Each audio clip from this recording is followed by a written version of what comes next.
Now here are some do nots when you're starting to homeschool. First off, I would like to tell you that when you make a decision about a curriculum, do not feel that this is a lifetime commitment.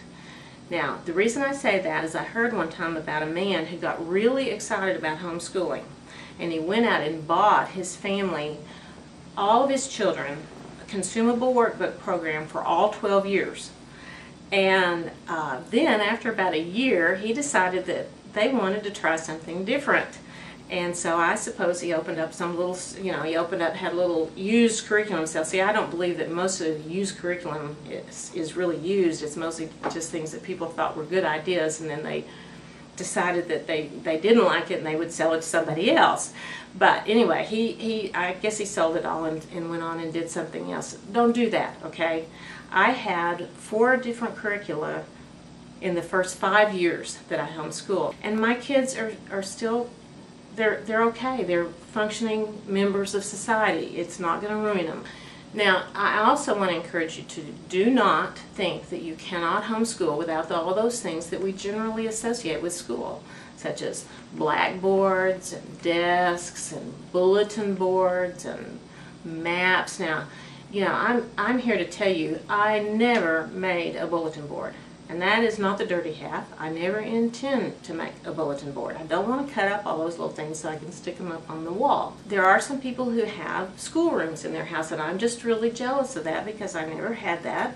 So I didn't really have a place to put a blackboard, but I will say I did have a whiteboard, and whenever I needed to show everybody a picture or something like that, I would pull out the whiteboard out of the closet and draw my stuff on it, and we would talk about it, and then I would erase it and stick it back in the closet. And doesn't cost very much, and that worked just fine for us.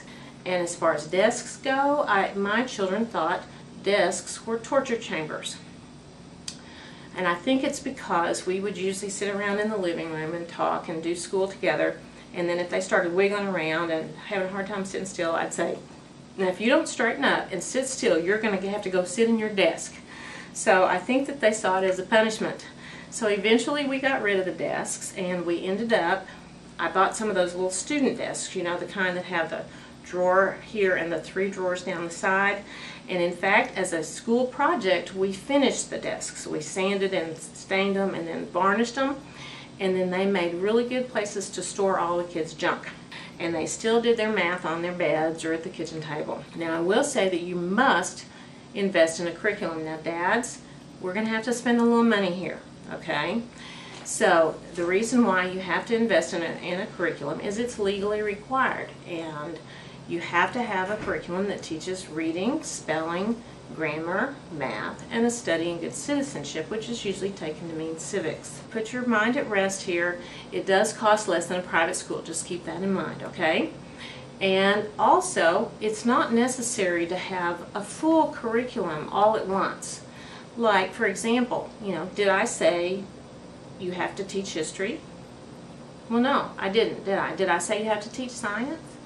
From a legal standpoint, no, you don't have to. But is it a good idea to teach those subjects? Yes, it is. But especially when you have small children, the first thing you're going to want to do is teach them to read, teach them to write, and teach them to work with numbers. And that's the reading, spelling, grammar, and math, right? The study in good citizenship for a small child, teach them the Pledge of Allegiance, teach them to sing the national anthem, things like that. You can also teach them the Bible. That teaches them to be a good citizen too. But the thing is, you do not have to have a full curriculum to get started. If your money is limited, get the basics, and then you can add those other things in as you can. Now, a lot of times people ask me about scheduling. They want me, I think, to give them the magic answer about how to schedule, and my answer is probably pretty wimpy. I just like to say that scheduling is very individual, and it's individual to families, but also sometimes it may vary from year to year. For example, when we started homeschooling, my twins were 2.5 years old, and so we did school in the afternoons while they were taking a nap. And then as things progressed, they got to where by the time they were in school, we switched and we shifted and started school in the morning, and then they would, for a while I was teaching them to read, they would we would work on reading while my older two worked on math, and so it just varied from year to year. But we finally kind of got into a rhythm that we stayed in pretty much for the rest of the time we homeschooled. Now, the other thing about scheduling is that remember that you do not have to go by the public school schedule. Now, in Texas, public schools have to meet 180 days. Now, the public school students have to attend 170.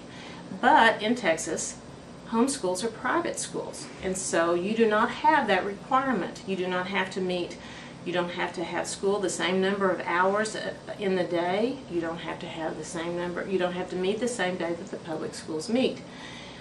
But I will tell you that I would encourage you to aim at something close to 170 days or so, because it's real hard to explain to somebody that you're homeschooling, that you're actually teaching your children if you're only meeting 2 months out of the year. Just remember also that you are tutoring your children. Usually people homeschool, even large families, they usually don't have more than about 5 of them in school at the same time. That's a 1 to 5 student-teacher ratio, and maybe 1 to 6. But most people don't even have that many, and so it doesn't take as long when you are actually dealing with a smaller class like that. And also, they don't have to stand in line to go to the bathroom. Well, maybe, but not as long. It doesn't take as long to take roll, that kind of stuff. And so you do not have to spend as much time at it. Now, another thing that people ask me about are lesson plans. Are lesson plans legally required? Well, no, they're not. Legally, you have to be a homeschool. You have to have and pursue in a bona fide manner, which means that you're really doing it, a course and study that teaches reading, spelling, grammar, math, and a course in good citizenship. Lesson plans, sometimes in public schools, if you can just stay a little bit ahead of the kids, then you're in good shape. People ask about, do I have to keep records? Is it legally required? Well, is it? Well, no. I just told you what was legally required, and records are not in there. But the truth of the matter is, it's a good idea to keep some records, just because when you get to the end of the year and you think, what did I do this year? It's really helpful to know, to be able to look back and say, oh, we really did do things. Sometimes you have years like that. And also, as your kids get into high school, particularly in high school, you want to keep good records, because if you're aiming at anything like college, you're going to have to build some transcripts, and so it's a good idea to be able to look back at what you did and have records so that you can build a transcript from there. Now, I will tell you that from a lesson plan standpoint, it was better for me when I got up in the morning if I already knew what I was going to do. So if I could just keep at least a day ahead of my kids, it went a lot better. Now, I would encourage you to get connected. There are almost every place that I know of has, at least somewhere nearby, has a local support group. I really think it's important for people to get connected, because you get encouragement by being around other homeschoolers. You get fellowship. People in your church may love you, but they just may not understand. It's kind of a different lifestyle when you're homeschool, and so it's a good idea to get around other homeschoolers. Now, let me just tell you this. If things don't go as well as you were hoping, especially at first, don't get discouraged. Now, do you remember that I told you to prayerfully consider this decision? Well, this is when that matters. Let me just tell you, the first 3 months, I think it's the first 3 months that are the hardest. If you can kind of get over that hump, then then it gets a little easier. And I think a lot of that is because you're starting a new lifestyle. And it's not just you that's starting a new lifestyle, but your children also. For example, if they've been in a public school, they're going to come home and say, well, Mrs. Curry didn't do it that way, and well, that's not what we do it, and you may have to say, well, I'm now your teacher, Mrs. Curry is no longer your teacher, and we're going to do it my way. Just remember, you're all starting a new lifestyle. I remember one day when Tim walked in the house, and my oldest son, who was the only one I was homeschooling at that time, was in tears, and he came to see me, and I was in tears. It was just not a great day, okay? But when you get into those situations, and you know that God has led you into that, then don't forget in the dark what God has shown you in the light. I would encourage you to commit each day to God. James 1:5 is my parenting verse and also my homeschooling verse, and it says, "If any of you lacks wisdom, let him ask of God, who gives to all liberally and without reproach, and it will be given to him." Thank you, God bless, and I hope that you have a great experience in this wonderful world of homeschooling.